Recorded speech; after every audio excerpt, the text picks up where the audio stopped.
everybody, it's Miss Lucy. I hope you guys are doing well. This week we are going to make some pencil toppers. We are going to make our own also kind of paper mache using the binding agents of not glue but flour. Flour and water mixed together with some shredded paper, and we are going to make some very cool pencil toppers. So if you have newspaper, feel free to use that. It'll work better probably. I'm going to use printer paper and some scissors to start cutting up the little shreds of paper we need. If you have a paper shredder, congratulations, this is going to be a lot easier for you. But if not, we're just going to cut little strips of paper like this until about 1 inch or so. And then from there on, we're going to collect all our paper and blend it all up. So without further ado, let's get started. If you have cut up all your paper, you have all your strips, you should have them in a bowl, and we're going to fill up that bowl with water.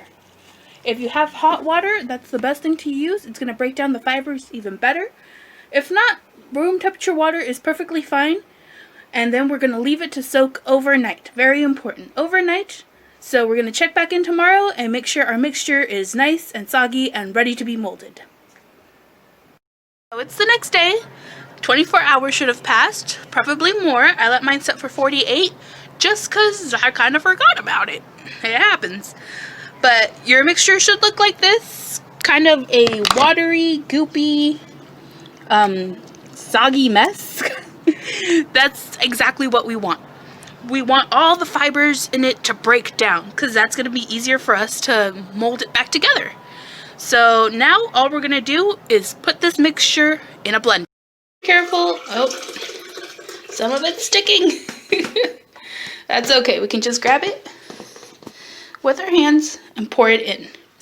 You want to make sure your blender is cleaned out because currently mine smelled like salsa. I had to clean that out. We don't want our mixture smelling like various foods. So we're going to clean that out. Pour all the mixture in. Oh. And then once we're done with that, we're just going to blend it. Let's see.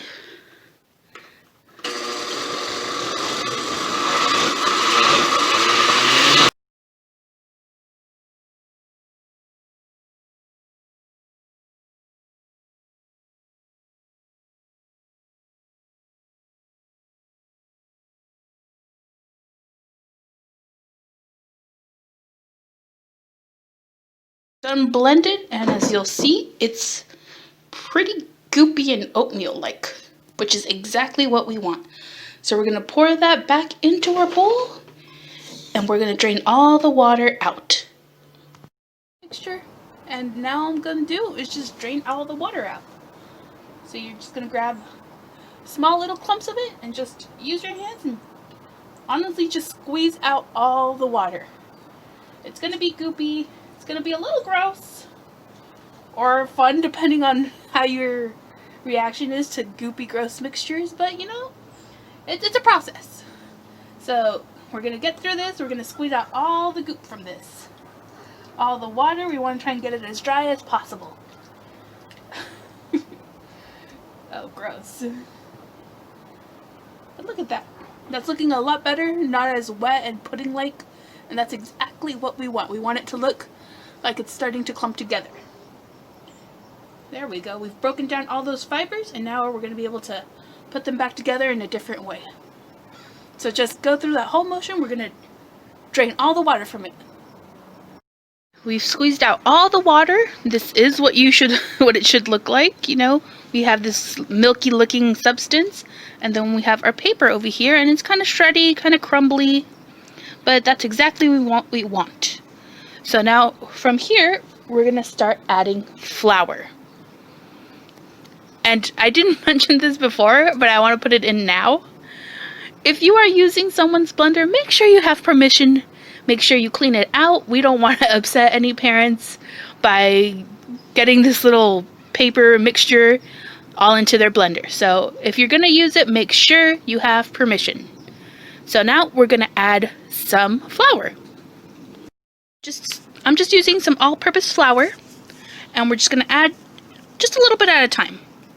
I I don't particularly like exact measures. You just kind of gotta feel it out, mix it in.